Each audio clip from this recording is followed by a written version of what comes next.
Hey, how's it going?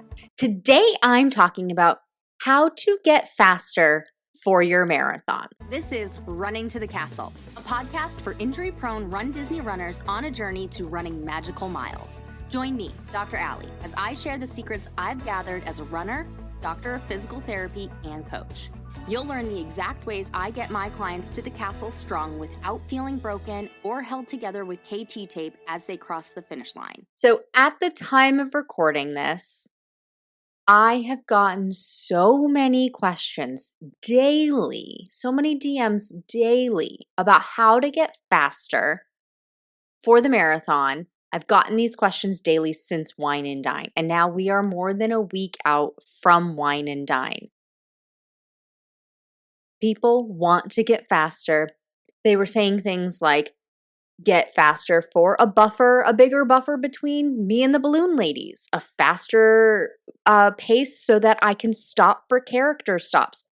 The number of runners that tell me that they just blow right by the character stops because they don't want to risk getting swept. So if you're feeling that way, you're not the only one. There are so many of these other runners saying, I need to get faster because I want to actually enjoy Disney, right? Like, we aren't elite runners. Like, good for the New York City Marathon runners who just ran the other day.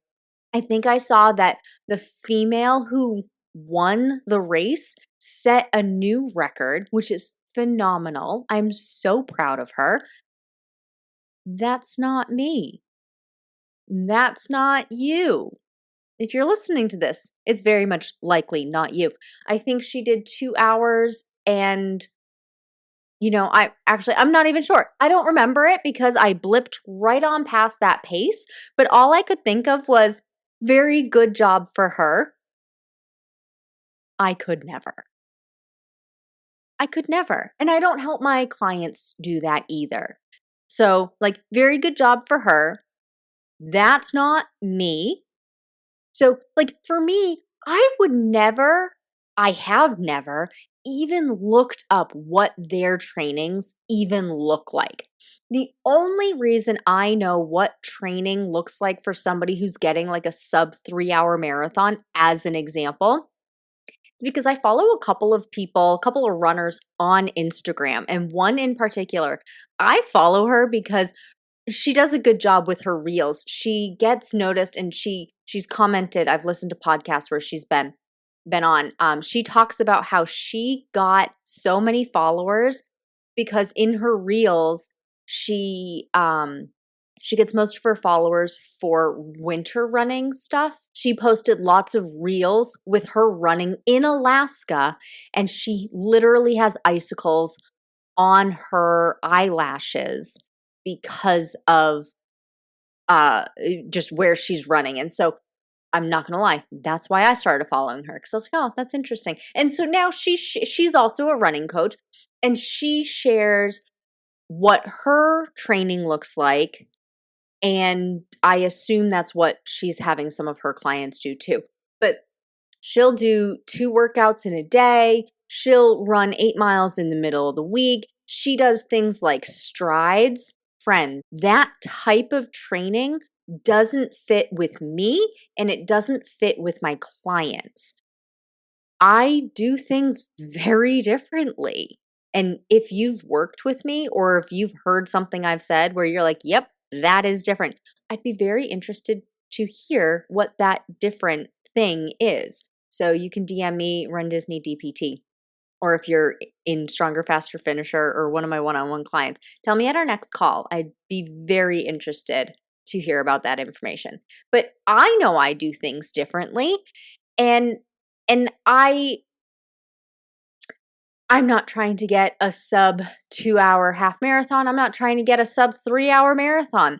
I haven't run a marathon yet. Never say never. I used to say never, but now I'm like, ooh, that is interesting to me. The thing that holds me back from it is just the time commitment. Literally, it's going to take me 6 to 7 hours to do the marathon. And thinking about training for the marathon for 6 months with slowly increasing that long run up until 6 or 7 hours in the future, sure. I mean, I work for myself. I have no little kids. If you don't know, I am child-free by choice. Royal and I have our dog, four-legged fur friend, Levi. He's our almost 12-year-old Wheaten Terrier, and we love him, and we love our nephews. We love our nephews. We want to be able to spoil them rotten, be fun, cool auntie and uncle, but we want to give them back at the end of the day. Give them back to their parents, enjoy them for a couple of hours, but we'd like to be able to continue going to bed at 8:30 in the morning, waking up at 5:30 and having our own lovely day. Like I start my day every day, friends. I start my day, I get out of bed, I go make a cup of coffee, and I get back into bed. And I drink my coffee, scroll through Instagram. I have a set email that comes to me of what my day looks like for the day, how many coaching calls I have, and my stronger, faster finisher coaching calls, my one-on-one coaching calls, and then other odds and ends. Am I recording a podcast? Whatever I'm doing. I love to do that in bed with no noise. The most noise that happens is Levi comes back into bed after breakfast because it's his nap time, and he makes all these mouth noises. Oh my God. But he's just had a lovely breakfast and he's still wiping all the remnants off the rest of his mouth. That's the kind of morning I like to have. And children, I am told, don't allow you to have that morning. But love kids, just also love to be able to give them back. Love that everybody else wants to have the children. I will spoil the children, and I will have my quiet time and my early bedtime, early rise time, but quiet. Anyway, that's a long story short about, marathon training and stuff for me right now. Let's get back to the original thing. Marathon training, getting faster for your marathon. So timing wise, this is the beginning of November that I am doing this podcast. Can you still get faster between now and Dopey? Yes. Meaning now and the marathon. Yes. You still have 2 months before race day. You still have about 6 weeks, 5 to 6 weeks, depending on when you listen to this, 5 to 6 weeks before your peak long run. Your peak long run starts your taper. You don't want to be working on getting faster in the sense of running faster during taper. But you only need a short amount of time to get this much faster. Now, we are not talking cutting 45 minutes off of your race, okay? If you listened to the podcast episode a couple of weeks ago with my client Amanda, she shared a phenomenal story where she went from a 4-hour, just under 4-hour half marathon to a 3-hour and 15-minute half marathon in 1 year. And really in 6 months, because we had started working together 6 months prior. Now, I'm not promising those results. Amanda did the same thing that I'm going to talk about today. And actually, now that I'm saying this, I'm going to do a webinar for this. I'm going to do a webinar about getting faster. Not sure exactly the date. It's going to be before Thanksgiving 2025. So if you're listening to this, check the show notes. I'll have a link for registration, or DM me runDisney DPT over on Instagram. But I'm not promising her results. I'm not promising 45 minutes off of your half marathon time. That kind of result takes more time than what you have right now. Or maybe, actually, I am just assuming that you're doing January 2026 marathon. Maybe you're listening to this and you have 6 months. You could make those changes. Amanda did the exact thing that I'm going to talk about today and in the webinar. So that's the kind of thing that's possible. And I did a 30-day faster challenge in May the end of May, beginning of May. Actually, I don't even remember. I think it was the end of May. Did that, and so many runners got at least 60 seconds faster 60 seconds per mile faster in those 30 days. So that's 4 weeks, friend. You can do it. And 60 seconds per mile faster on a full marathon, that's 26 minutes off of your finish time. It could happen. Now, of course, the longer distance you go, the slower you're going to be. So somebody's 5K distance pace is not the same as their marathon pace. So to be conservative, let's just cut that in half, and let's just say instead of 60 seconds per mile, let's say 30 seconds per mile faster on average. Well, that's 13 minutes. On average, runners wait 1 to 5 minutes for a character stop. In 13 minutes, you could definitely get 2 and maybe even 3 character stops. And then castle stop even faster because they have 4, sometimes 5 photographers, so 5 different lines, and you just go, go, go. So that's what is possible. And what I'm going to walk you through today is the concept.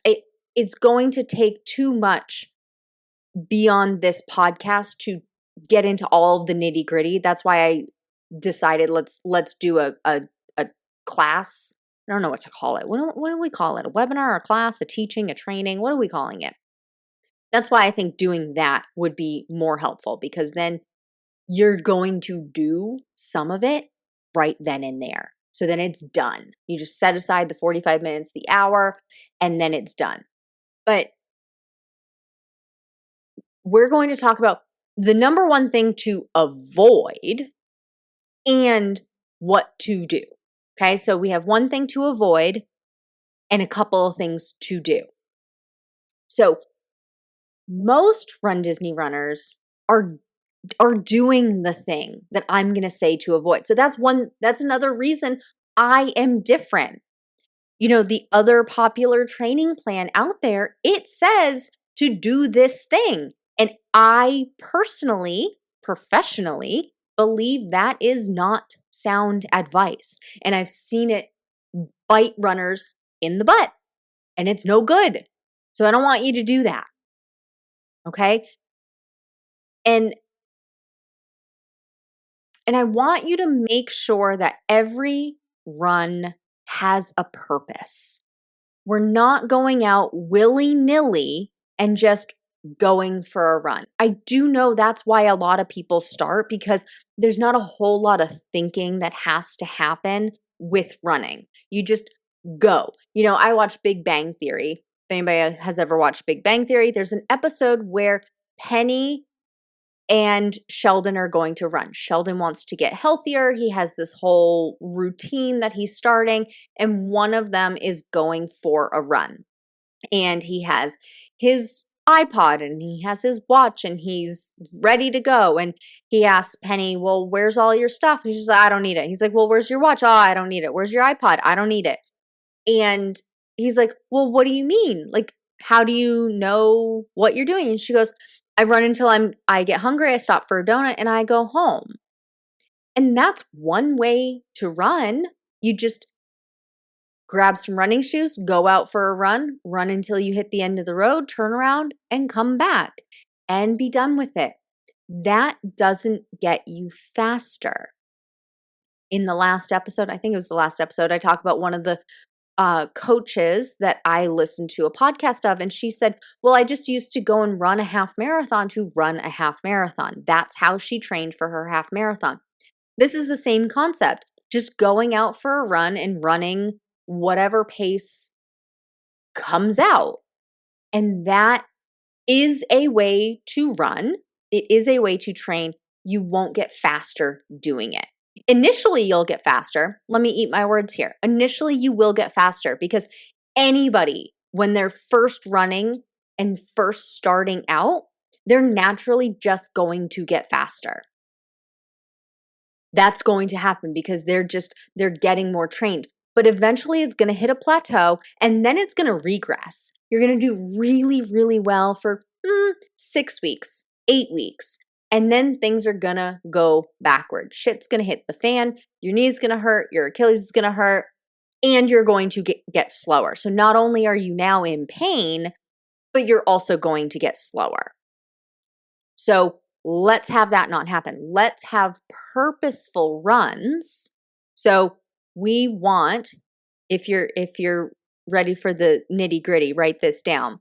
So we have a couple of different runs. We have our long, easy runs. That's one in the same.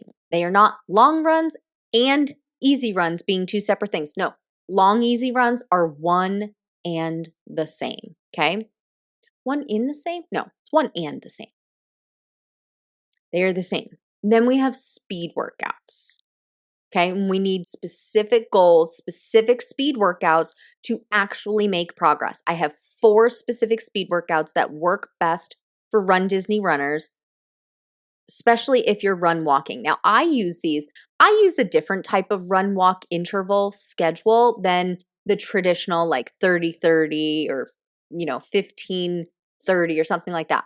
Mine are a little atypical, but these work for runDisney runners. And then we also have cross training.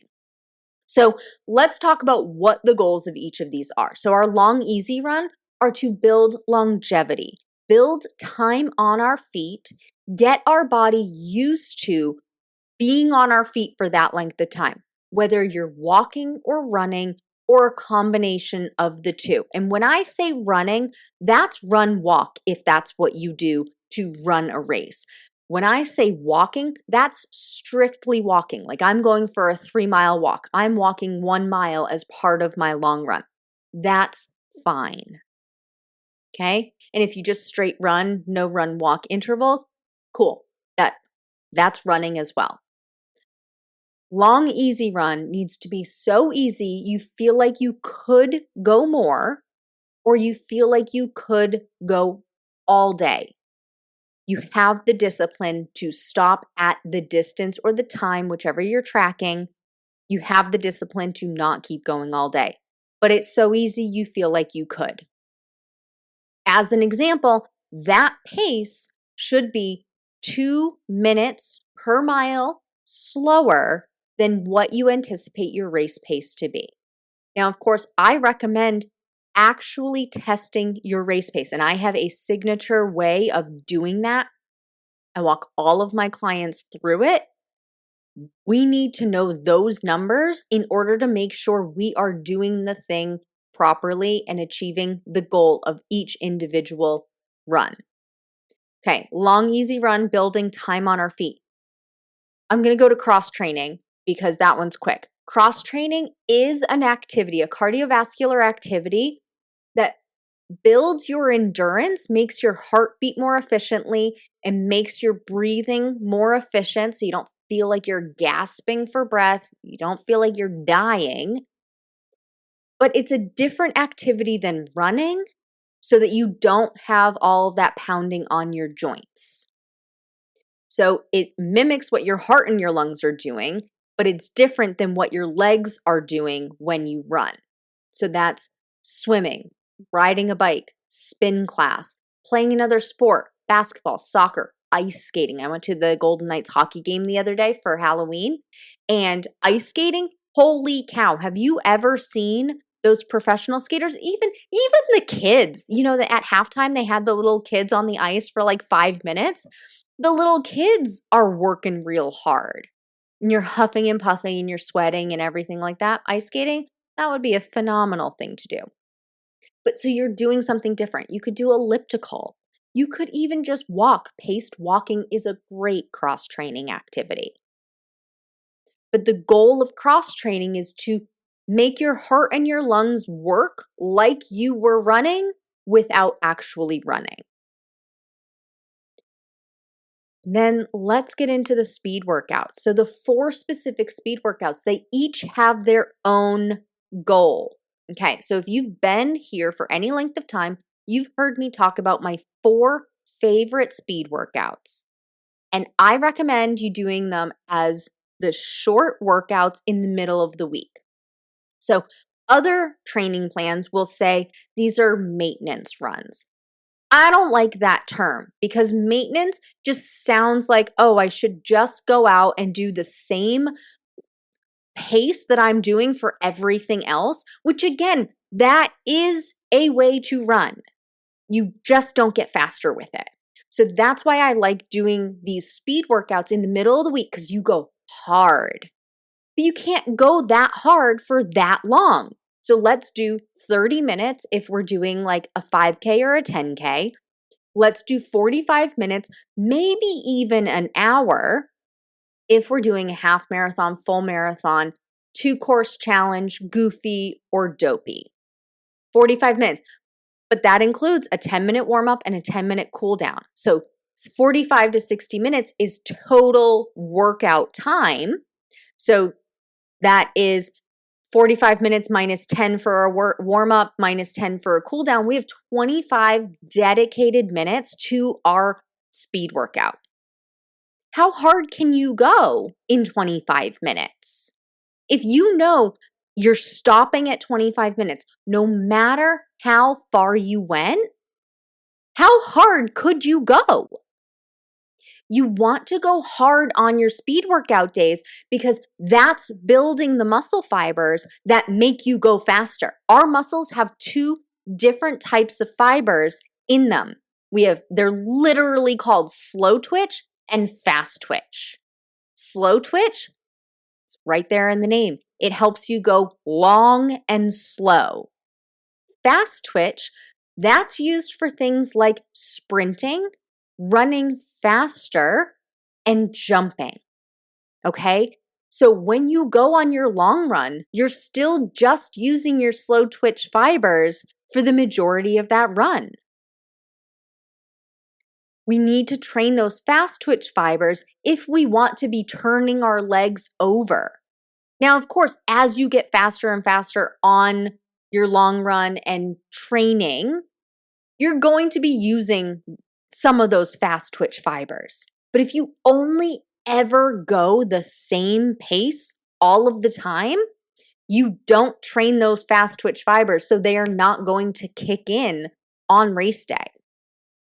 So we need to train those fast twitch fibers. And we do that with 4 distinct speed workouts, and they have 4 distinct reasons, goals, purposes. So we have 30, 20, 10. 30 seconds of jogging or walking, 20 seconds of running or your middle speed, and 10 seconds of sprinting or your fast speed. So you have 3 different paces. I use jog, run, sprint just as delineators, but jogging, it could actually be walking for you. Running, that could actually be jogging for you. And sprinting, that could actually be running for you. As long as we have 3 distinct paces, that's what we're going for. And I love this one for run walkers because it adds up as a total minute. So it's 30 seconds and then technically 30 seconds. Right? So it's a 30-30 run walk. So you can use that first 30 seconds as walking and then 20 seconds as running faster and then 10 seconds as running even faster. The goal of this one is to learn to adjust what speed you're going for short bursts of time. This is perfect for when you're in a race and you have to get around somebody. You know, you finally caught up, somebody's just walking and you need to get around them. So you just want to run faster for a short burst just to get around and ahead of them. Or if you have to play catch up for a little bit of time because you've gone to the bathroom. That's what it's training. Then you have your progression run, which gets you practicing going a little bit faster over the entire period of time. So you can do your 30-30 again, or you could do 15-15-30, and you go a little bit faster during each of those 15-second intervals. And then you ramp it up. So now you're practicing getting faster over the length of time that you're running, which mimics race day. Because I recommend runners start slow and progressively get faster and faster and faster throughout the race in order to achieve the goal that they want, as opposed to going out strong and then, feeling like you're going to die 3 miles in. Nobody wants that. And then, of course, you have hills, where runDisney has so many on and off ramps and just hills in general. This trains you to practice those hills. You practice running up as fast as you can or as slow as you want, and then recovering. So now you know how hard to push it on those ramps and how long it's going to take you to recover. There's nothing worse than being blindsided by something on the course and you sprint up that ramp and then you've never done that before and it takes you 15 minutes to recover. But if you've been practicing that couple of times throughout your 3 months of training for a half marathon, 6 months, 7 months of training for a full marathon, you know how your body's going to react. If you're anything like me, you might say, not worth it. I'm just going to walk up these hills. That's what I do. I still practice hills in my training, so I could run up the hill if I wanted, but I just walk up those ramps. It gives me a break. I get to eat my Nerds gummy clusters and I call it a day. But that lets you know what you're going to feel like on race day when you have those ramps. And then finally, tempo run. Tempo run in my world means anything faster than easy pace up to race pace.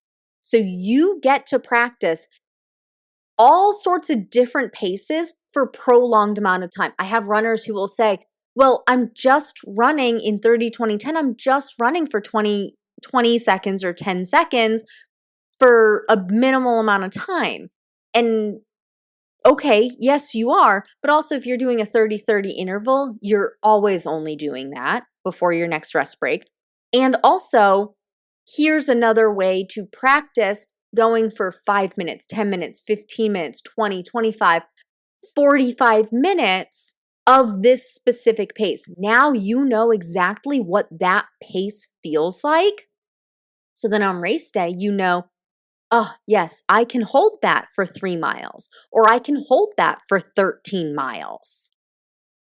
Because if you just gun it, you're going to burn out.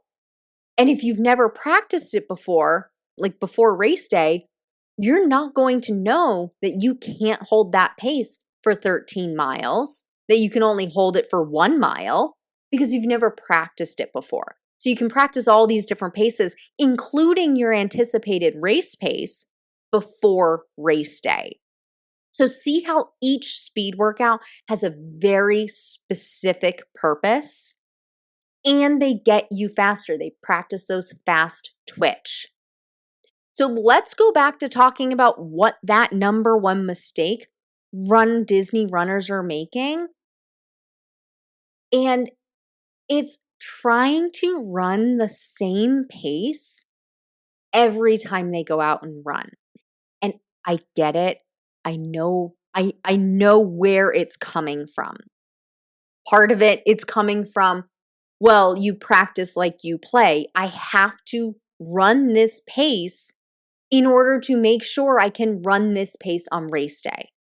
Or it comes from runDisney runners who have previously used the popular runDisney training plan that says we recommend you train at 15 minutes per mile. It says it right there on the runDisney website. So I get where you're coming from. But from a coach's perspective and my own running perspective, that will actually gas you out more, and you might even not make it to the starting line, let alone the finish line. Because what happens is you end up running the same pace or trying to run the same pace every time, but without the variety, you get wore out. You can't keep going. You get burnt out. And so you're running, usually runners, when they come to me, they've been running 5 days a week. And for, another conversation, that's too many running days. But also, running 5 days a week at that intensity is going to burn you out.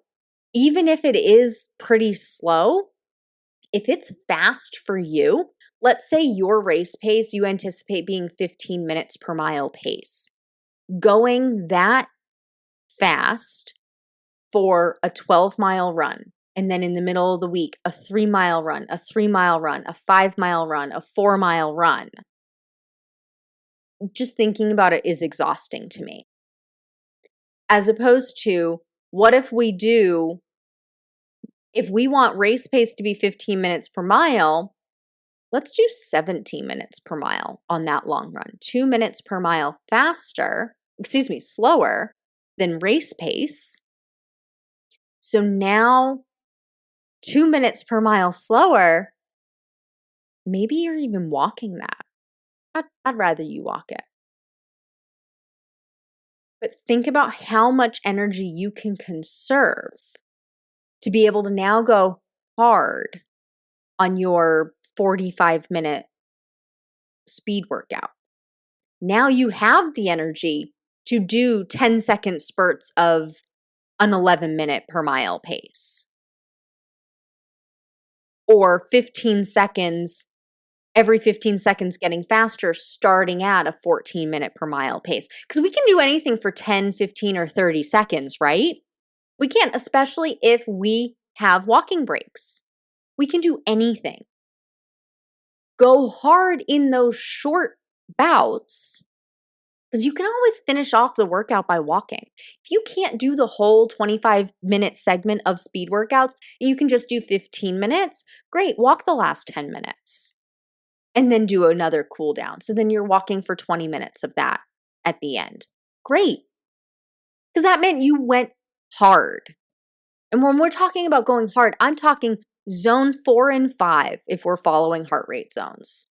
Whereas your long run should be zone 2, maybe zone 3.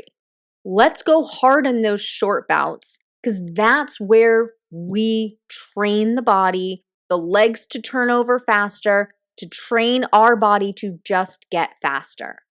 When you go the same pace every single run, yes, you're training your body to technically run that pace, but without the variety, you are going to burn out. You may not even make it to the starting line. But when you mix it up, train the different types of muscles for the different amounts of time, not only does it stay interesting, but you are going to get faster. I have seen it time and time and time again. I mean, I had 130 people go through that 30-day to faster in May, and everybody who went through the actual program got faster. Every single one of them.